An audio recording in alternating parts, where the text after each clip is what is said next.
Maintaining relationships in the best possible manner is part of the Iman. Ta'alluqat, relationships.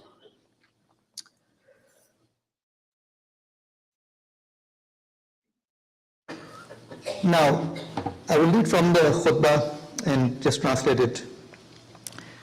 We all have different kinds of relationships. We are children, we are parents, we are husband or wives, we are colleagues, we have co-workers, we have class fellows. In this day of WhatsApp, every class has their own WhatsApp page and we all fight with each other. Just 2 days ago, 3 days ago, 3 of my class fellows left the group. They keep going in and out, we bring them back, they go again, just political discussion or whatever. So we fall apart. At work, there are people who will make our blood boil.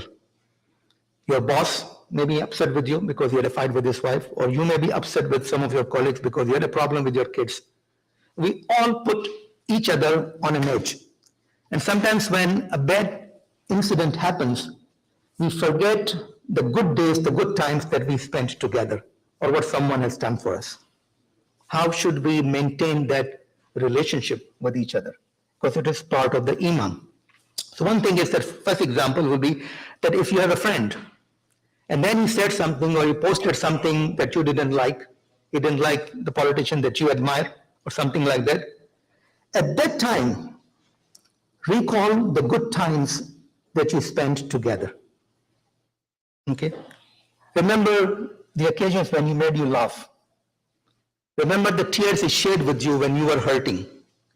Remember the bread and the salt that you ate together, the time that you spent together. One bad incident should not spoil the relationship of a lifetime. I mean, I have my class fellows for over 50 years. And unfortunately, it happens that because we have been separated by time and space, we have grown different personalities. We don't always get together. But then we all go back and say, this is what we did in the first year together. Remember the day when the intermediate result was announced and you and I went shivering whether we will pass or not? Remember how you helped me? Things like that, just to restore that relationship by remembering the good times and wiping out the bad memories. Similarly, if there is a problem between you and your neighbor, then remember the day when you were sick and the neighbor came to visit you, or he called you and said, how are you doing? Can I do anything for you? Remember that when he cooked something in Ramadan, he brought it for you. Remember on the Eid day when you were driving out, he came to you and said, Assalamu alaikum, Eid Mubarak. Things like that. So again, the relationships, I will say in Urdu, एक लम्हे में बिखर जाता है ताना बाना, एक लम्हे में बिखर जाता है ताना बाना, और फिर उम्र गुजर जाती है सुलझाने में. You can break a relationship in an instant, but it may take a lifetime to restore that relationship, and it's often difficult to bring it back to that starting point. So always remember this point. I will share a story with you which comes from a very well-known scholar, Mufti of Pakistan, Mufti Taqi Usmani, very well-read person. He has written in Urdu, English, and Arabic. He is considered to be an expert in Islamic finances. But even when he had become a very high-level scholar, this is how he did. So he tells a story of a friend of his father, not just his friend, but a friend of his father who used to visit them. Like a friend of Khadija radiallahu ta'ala used to visit the Prophet sallallahu alaihi wasallam. But that friend had the bad habit, of backbiting against people or saying things that Mufti Sahib really didn't like it, a scholar of high stature. But obviously, this gentleman is a friend of his father's. He wouldn't say much. But then one day, that gentleman visited and he just crossed certain limits. Mufti Sahib was boiling over. He was almost about to explode, but again, he controlled himself. So once the visitor had left, he sat down in his moment of anger and wrote a very angry letter in which he eventually said that, no more, you cannot come here. We have nothing to do with each other. But Mufti Sahib is a Sheikhul Hadith. Actually, a Sheikhul Hadith in Pakistan is someone who has been given the honor of teaching the Sahih Bukhari and Tirmidhi. Not everybody can teach those books of Hadith. You have to be a really high-level scholar, the chairman of the department of Hadith. And you would remember this Hadith, from the Prophet ﷺ that Ma khaba man istakhara wala nadima man istashara. That whoever does istikhara will never be a loser, and whoever seeks advice will never regret. He implemented this hadith that for anything that he would do istikhara. The Sahaba used to do istikhara, and he will seek advice from someone. Quran mentions Surah Al-Imran, وَشَّاوِرْهُمْ فِي الْأَمْرِ. The Prophet ﷺ was ordered by by Allah subhanahu wa ta'ala to include even the munafiqeen in consultation when it came to community affairs. They were far less than him in intellect. So seeking advice from someone that is even not of your level may still be helpful, because he may know more about that. He may look at it from a different angle. So he goes to his father, Mufti Muhammad Shafi, a bigger scholar, writer of tafsir and so forth. So he goes and he says, Father, today your friend came and he has crossed all boundaries. I cannot take it anymore. I cannot allow him to come to me. I have nothing to do with him. And he said, here's the letter I've written. So the Mufti, his father said, give me the letter. I'm busy right now. Why don't you come tomorrow? He wanted his anger to cool down. So next day when he went, he said, son, I read your letter. But he reminded him, Inna husnul ahd min al-iman. Maintaining relationships in the best possible manner is part of the iman. He said, you do not have to cut off your ties. You can modify your relationship. You can write exactly what you've written in a different way. And he showed him the letter in which he had kind of sugar-coated that language. He said, but never think about breaking a relationship that you have for long. You can set certain boundaries. You can set certain limits. You don't always have, like Shakespeare has said, forgive me for saying this, I will talk with you, walk with you, but not eat with you, drink with you, or sleep with you. It's one of from his place. That you can modify your relationship. At least have the relationship of Assalamu alaikum. That you never know when you may need someone. So this is something important to remember. And what does the Quran advise us to do when you have someone that you think has now become your enemy? The Quran, this is how the Quran addresses. And Quran also mentioned that you will be faced with trials through each other, not just from non-Muslims or other situations in life, from your own spouses, from your own children, from your own parents. Middle life crisis is not easy to deal with. So Allah subhanahu wa ta'ala says, وَلَا تَسْتَوِي الْحَسَنَةُ وَلَا السَّيِّئَةُ.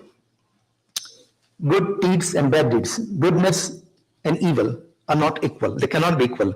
إِدْفَعْ بِالَّتِي هِيَ أَحْسَنُ. When you are faced with evil, when someone is insulting you, humiliating you, putting you on edge, you respond in the best possible manner. Your language should reflect the manners of Islam. Your language should not reflect the environment in which you have been brought up.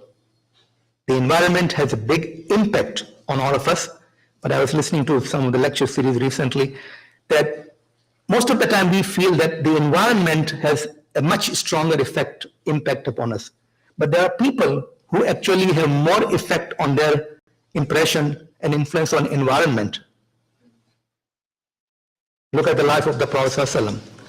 Who had more influence? Did he have an influence on his environment and did he change it? Or did the rest of the Quraysh have an influence upon him?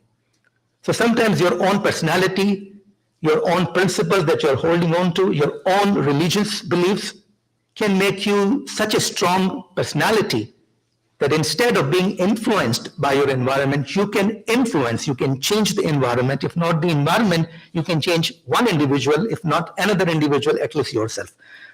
So فَإِذَا الَّذِي بَيْنَكَ وَبَيْنَهُ عَدَاوَةٌ كَأَنَّهُ وَلِيٌّ حَمِيمٌ. The result of responding in the best possible manner is such that a person who was your worst enemy will become your best friend. But this is not easy. So Allah says, وَمَا يُلَقَّاهَا إِلَّا الَّذِينَ صَبَرُوا. Not everyone gets it, except those who really exert patience. وَمَا يُلَقَّاهَا إِلَّا ذُو حَظٍّ عَظِيمٍ. And I will translate it into Urdu point. ये वो रुतबा है जो शाहों को मिला करता है. The status of responding to evil with in the best possible manner and holding on, controlling yourself, is a status that is not given to everyone except those who have who are men of great determination. And the Dhu Haddin Azim in Quran also occurs in the concept and the context of the prophets. Ulul Azmi min ar-Rusul. 5 prophets, Nuh alayhi salam, Ibrahim alayhi salatu wasalam, Musa alayhi salatu wasalam, Prophet sallallahu alayhi wasallam, and Isa alayhi salatu wasalam. The prophets described as Azm al-Umur. That they were individuals who had so much control over themselves that nothing will make them lose their sanity. They will never go beyond the bounds when responding to anything that was thrown at them. And Allah subhanahu wa ta'ala mentioned, وَإِن تَصْبَرُوا وَتَتَّقُوا فَإِنَّ ذَلِكَ مِنْ أَزْمِ الْأُمُورِ. Same meaning. وَلَئِن صَبَرْتُمْ لَهُوَ خَيْرٌ لِلصَّابِرِينَ. And when you are tested, instead of just jumping and having a knee-jerk reaction, if you control yourself, that will be better for you. And the Prophet ﷺ was given this instruction very early, one of the very earliest ways in the Quran. In fact, some scholars said that the first way after Iqra, Bismi Rabbikal Azim, was Surah Al-Muzammil. And then there is Surah Al-Muddassir. What's the difference between the two? They begin very similarly. Ya ayyuhal muzammil, qum fa'anzir. Ya ayyuhal muzammil, qum al-layla illa qalila. Ya ayyuhal mudassir, qum fa'anzir. These were one of the earliest surahs to be revealed. The Prophet ﷺ became a Nabi with Iqra. The first phase was Ya ayyuhal muzammil, qum al-layla illa qalila. Spend your time at night in reflection, in reading the Quran. He was being prepared. The next came Ya ayyuhal muddassir, now stand up and warn your family. But in between, in Surah Al-Muzammil, Allah subhanahu wa ta'ala is already forewarning the Prophet ﷺ that you will be tested. It's not an easy task. And the instruction was, وَاسْبِرْ عَلَى مَا يَقُولُونَ وَهَجُرْهُمْ هَجْرًا جَمِيلًا.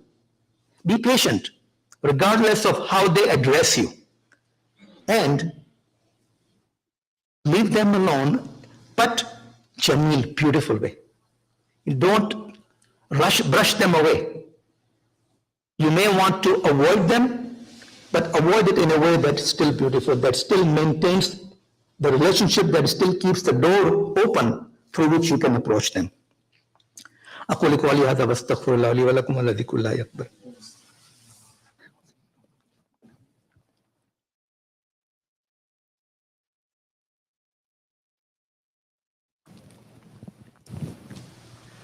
إن الله وملائكته يصلون على النبي يا الذين آمنوا صلوا عليه وسلموا تسليما اللهم صل على محمد وعلى آل محمد كما صليت على إبراهيم وعلى آل إبراهيم إنك حميد مجيد اللهم بارك على محمد وعلى آل محمد كما باركت على إبراهيم وعلى آل إبراهيم إنك حميد مجيد. One of the things that I have noticed, personal experience, is when you are building a house or you are hiring a contractor to do some repair, renovation in your home, eventually you're going to fight with them, no matter what. And I have seen long-standing relationships being lost in our own community members. People who came to the United States together, grew up together here, reached a high level together. One of them became a builder, the other was not builder. Okay, I'll build a house for you. For 30 years, they are not talking to each other. That happens. And there are people who actually isolate themselves from the community over something that happened. And where is the hadith of the Prophet about it? Al-Muslimu iza kana mukhalitan lin-nasi wa yasbiru ala adahum خير من المسلم الذي لا يخاطب الناس ولا يصبر على أذاهم. That a person is part of a community, but he continues to remain a part of the community, he continues to mix with the people while showing patience over anything that they do to him. Whether they torture him, whether they taunt him, persecute him in any other way, he still stays with them. He is better than another Muslim who isolates himself instead of being patient. So again, being part of the community is extremely important. Allama Iqbal says, "Pevasta rahe shajar se ummeed bahar rakh." Remain connected with your roots. The spring will come. There will be periods of fall and autumn and cold winter and so forth, but the spring will come if you remain attached to the tree of your community. If you isolate, if you break away, you will never grow. Another hadith, the Prophet said that, in English translation because of the time, that a person is angry, he is able to take revenge, he is in a state of power. But if at that time he holds himself and just leaves his matter in the hands of Allah subhanahu wa ta'ala, then on the day of judgment, Allah subhanahu wa ta'ala will bring him out ahead of other people in such a way that the hoods of Jannah will be appealing for him. I will also mention another story of Abu Bakr Siddiq radiallahu ta'ala anhu. I mean, what could be a greater example after the Prophet sallallahu alaihi wasallam? This occurs in Surah Nur. We all know the story. I mentioned it a couple of times before, that Aisha radiallahu ta'ala anha was the victim of a false allegation that actually affected the Prophet sallallahu alaihi wasallam personally as well. And she moved to her parents' house, Abu Bakr Siddiq. And among the 4 people who made this accusation against her was a cousin of Abu Bakr Siddiq radiallahu ta'ala anhu. His name was Mista. Abu Bakr Siddiq radiallahu ta'ala anhu used to support him because Mista did not have any means. Once that incident happened, you can imagine your daughter, wife of the Prophet sallallahu alaihi wasallam, what would you do? He said, I have nothing to do with Mista now. And Allah subhanahu wa ta'ala sent verses. وَلَا يَأْتَلِ أُولُو الْفَضْلِ مِنْكُمْ وَالسَّعَةِ أَنْ يُؤْتُوا أُولِي الْقُرْبَى وَالْمَسَاكِينَ وَالْمُهَاجِرِينَ فِي سَبِيلِ اللَّهِ وَلْيَعْفُوا وَلْيَصْفَحُوا أَلَا تُحِبُّونَ أَنْ يَغْفِرَ اللَّهُ لَكُمْ وَاللَّهُ غَفُورٌ رَحِيمٌ. That people that we have given out of our fadl, a lot of wealth to them, they should not stop supporting their relatives, the masakin and the muhajirin.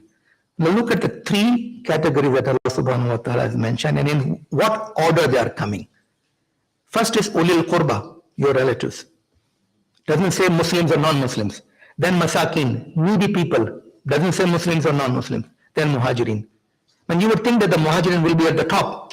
The first Muslims who migrated, who suffered persecution, that Allah will mention them first. He mentions them last. First is your relatives. Muslims or non-Muslims, not mentioned here. Then the needy. Then comes the muhajirin. That you continue to support them. And don't you love that Allah should forgive you? And that brings tears to my mind, to eyes. And Abu Bakr Siddiq, when he heard, he continued to do what he was doing before. Now, sometimes what happens is that, and again, this is from my discussions with friends and everybody, when you tell them, please, don't do this way, they think that it's an insult to them, that they are weak if they don't respond. So if somebody comes and slaps you, and you say, okay, slap me on the other cheek, as Isa alayhi salatu wasalam said, that if someone slaps you, give me your other cheek. But oftentimes this is not how we behave, because that will be looked upon as a sign of weakness. If somebody is shouting at you and just remain quiet and walk away, salam, it's a weakness. It's not weakness. Actually, this is acting according to the Quran, when Allah subhanahu wa ta'ala has mentioned at other places. And actually it is mentioned in a hadith of the Prophet sallallahu alaihi wasallam that whoever, despite having the control to respond, holds himself, Allah will increase his status.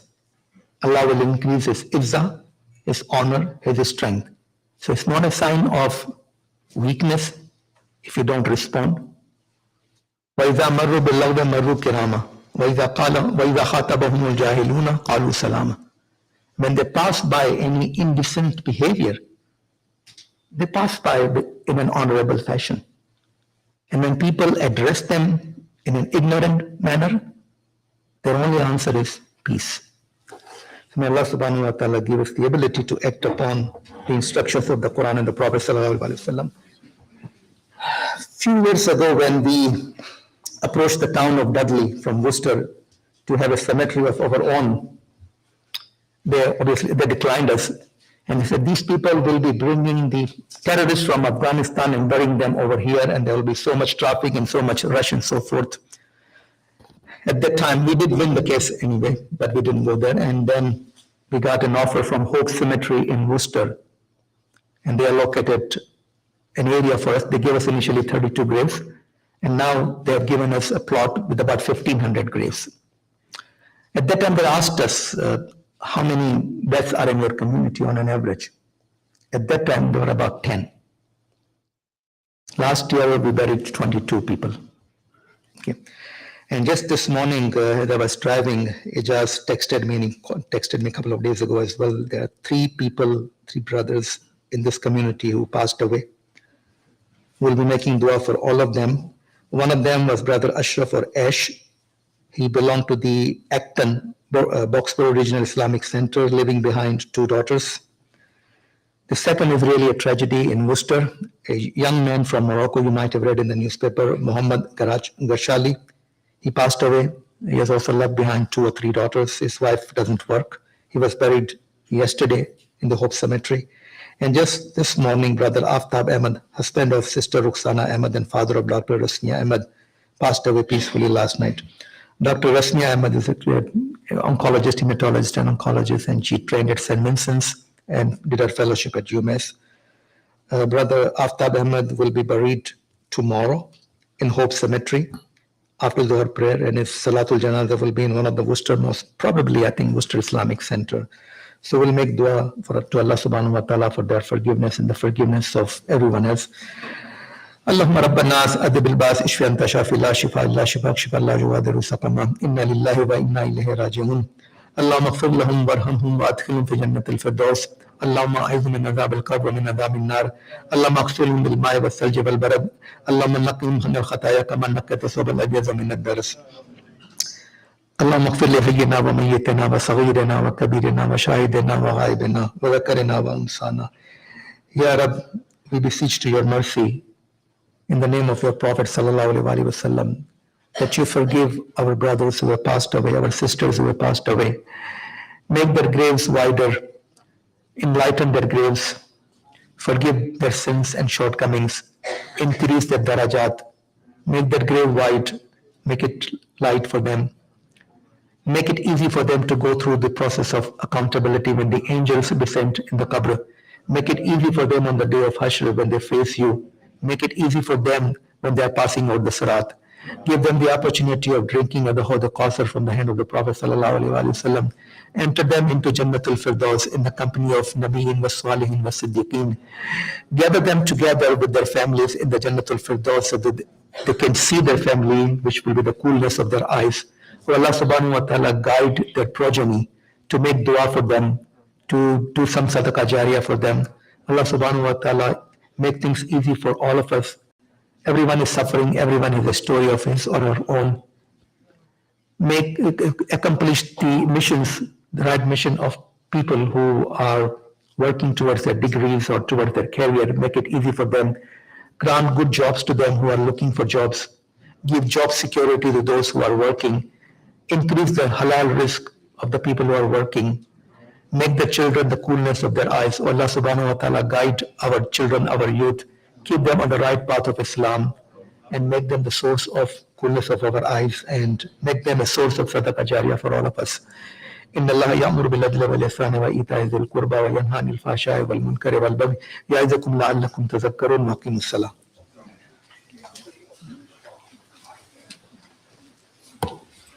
الله أكبر الله أكبر أشهد أن لا إله إلا الله أشهد أن محمد رسول الله حي على الصلاة حي على الفلاح قد قامت الصلاة وقد قامت الصلاة الله أكبر لا إله إلا الله.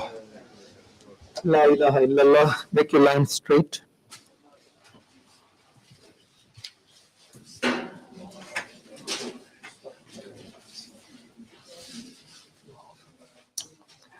Allahu Akbar.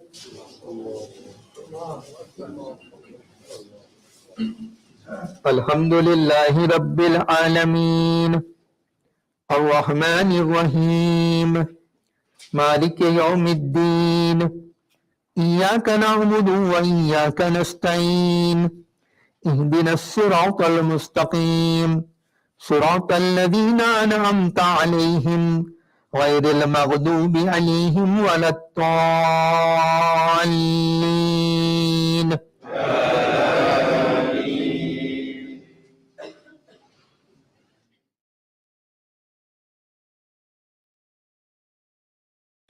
قد أفلح من تزكى